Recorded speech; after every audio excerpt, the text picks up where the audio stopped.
What's up, guys? Welcome back to Airbnb ABCs. A lot of what I'm hearing right now on forums, networking with other owners, other Airbnb and VRBO hosts, is that right now their listings just aren't getting that many bookings. And we're sitting here at the end of January 2023, and there's a lot of things going on right now. And so if you guys are looking to boost your bookings right now, or you're seeing this several years or months down the road and wondering why you can't get any bookings, I'm going to give you guys today the ways that I try to boost my listings when things are slow, because every market is going to have a slow season. With this ongoing Airbnbust, as some folks call it, there might be a decrease in bookings, and I'm going to give you guys today the things that I do in order to increase my bookings during any type of slow season, whether expected or unexpected. So if you guys want to hear more about that and more about the business of running short-term rentals, Airbnbs, VRBOs, the good and the bad, hit the subscribe button down below, hit the like button for this video, and I'm going to tell you guys how to try to boost your bookings during these slow periods in any economic cycle or just any year. First off, and this is the biggest piece of the pie, and this, if you already own an Airbnb or VRBO, it might be too late for this, but if you guys are just looking at getting into Airbnbs, VRBOs, and any type of short-term rental, this is the number one thing, and I cannot stress this enough, is that you have to have the right property to be a desirable rental for people that are looking to spend their hard-earned vacation dollars on their 1 or 2 or 3 weeks that they get off during the year from their job. From most people's job, 2 to 6 weeks is 6 weeks is like the max that folks are getting off.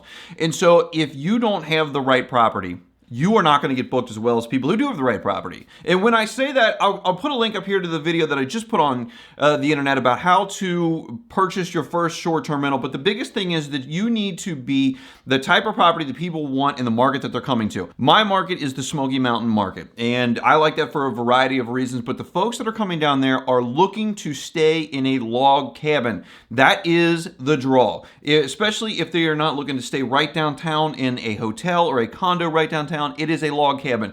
That means that it looks like a log cabin on the outside. It might actually be a log cabin. 2 of our properties are legitimate log cabins. They're modern log cabins. The other one looks like a log cabin from the exterior. The insides have very minimal, if any, drywall. 2 of the cabins have no drywall whatsoever. And so if you have a property like that, you're going to get booked first. Now, that's not to say that folks that bought cabins that don't look, or properties that don't look like cabins, have a lot of drywall, won't get booked. It's just that the people that are coming down there to spend the most amount of money are going to book those cabins first, and they're going to book those secondary properties after that. And so during these slow seasons, when bookings are slow, it's going to be even worse, because there's going to be far fewer people coming. We are going to be probably giving good deals on our actual log cabins, and they're probably not going to come after those lesser desirable units. Same thing with any other type of market. Beach markets, people want beach homes that are close to or on the beach. So anything that's not a beachy looking home or is farther and farther away from the beach is going to be less desirable to rent in those markets. Once you guys have that good property, and I hope that you guys out there do, and we can talk on another video about what to do if you didn't buy the right property, but you want to make sure that your listing is tight. You want to make sure that your headline, the first thing that people see other than the cover photo for your property, states what your thing is. You have amazing views, you have a log cabin, you have beachfront property, you have a hot tub, king beds, something like that. It all needs to stand out so the people that are scrolling through hundreds or thousands of listings see your place, and they can know that it's what they want. Your cover photo needs to be the best possible cover photo that you can put on your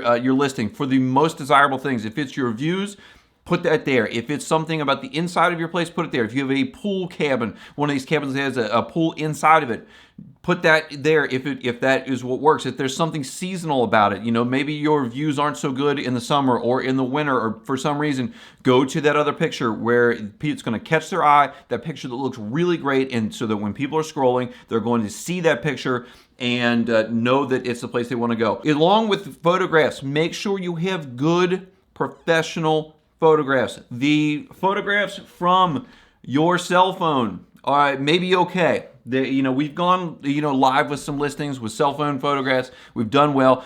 But as we got our professional photos online, as those come in, you can just tell they look so much better. The cameras are better quality. The photographers know what they're doing, and the slight amounts of edits and photoshopping that they do makes the place just look amazing, even though it should look amazing in person as well. Those are the types of things that you need to do. You need to make sure that your copy is good in your listing so that everything is very positive and sells the space. Once you guys know that your listing is tight, your photos and everything are all tight, the other thing that is going to sell this property is price.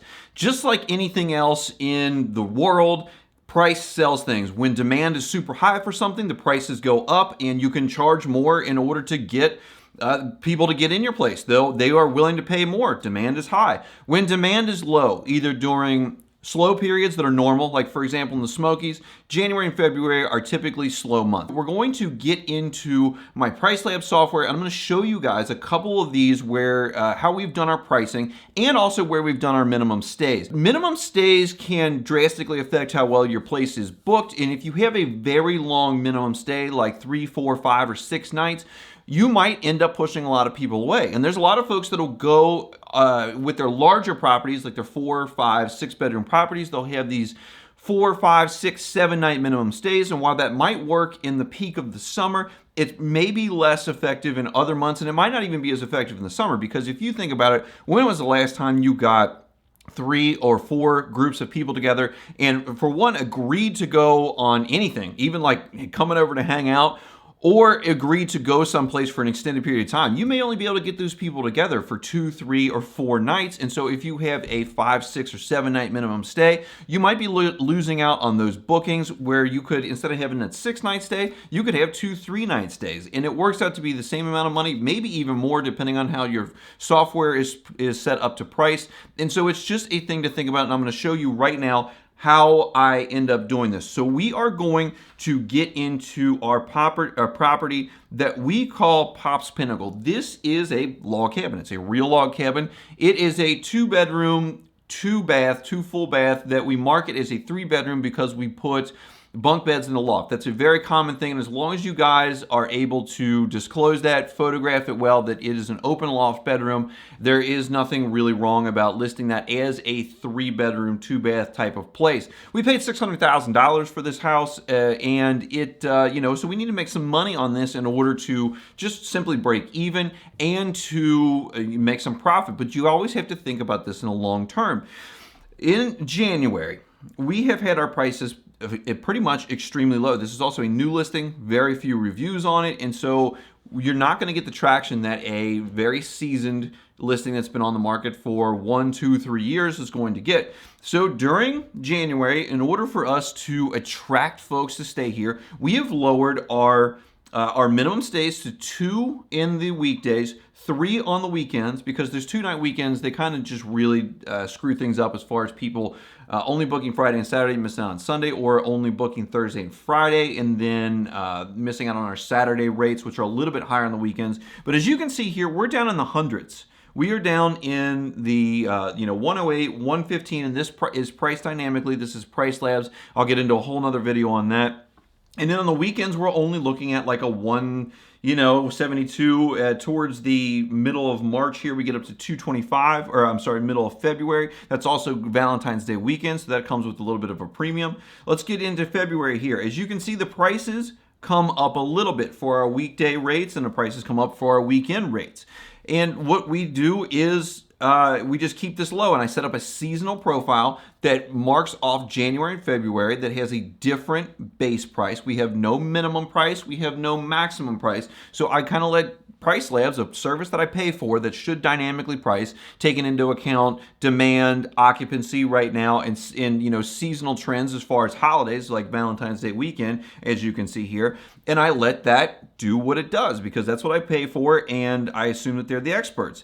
Now, if you go into March, you can start seeing the prices start creeping up. And as we get outside of a 2-week window, you can see that my minimum stays increase to a 3-night minimum stay across the board. As we get closer into spring break and into April, the prices for weekdays come up, the prices for weekends come up, and so on. And you'll see this as we go through these months, and I'll just start clicking through them, that the prices end up going up, except for May, which is actually a little bit slower in the Smokies than other months. But we start getting in here into the meat of the season, June, July, and the prices come way up. You'll also see on my weekends that the minimum stays increase to 4 nights. This is a farther out strategy where if people want to book farther out, they're going to have to take 4 nights. The prices are higher, and that is all calculated in Price Labs, and they're far out pricing. It's just not like far out, like it's so high, it's far out, man.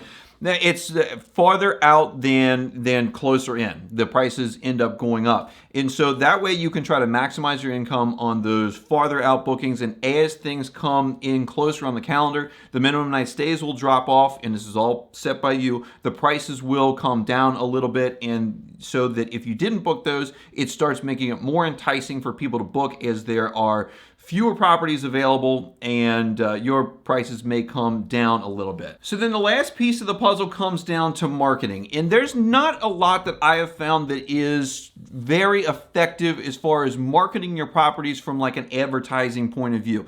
The best thing that I have found, other than just having high quality properties that get good reviews, that get pushed to the top of Airbnb and VRBO's algorithm, having lower prices if you need to book those units, and lower minimum stays if you need to book those nights. You can advertise your place on Facebook groups that are for the region that you're in. For example, in the Smokies, there are several Sevierville, Pigeon Forge, Gatlinburg Facebook groups where you can put your properties up, folks can see them, and then guests are able to put their requests out there saying, I need a place that's 2 bedrooms, I got 4 people coming between these dates, and you can reply with the things that you have available at the time. I've heard people talk about doing ads like Facebook ads, Instagram ads, Google ads, and such like that. And what I've heard with those is if you do those, link them to your VRBO at Airbnb listings, that what it does is just kind of generically push traffic to Airbnb and to VRBO, not necessarily to your listing.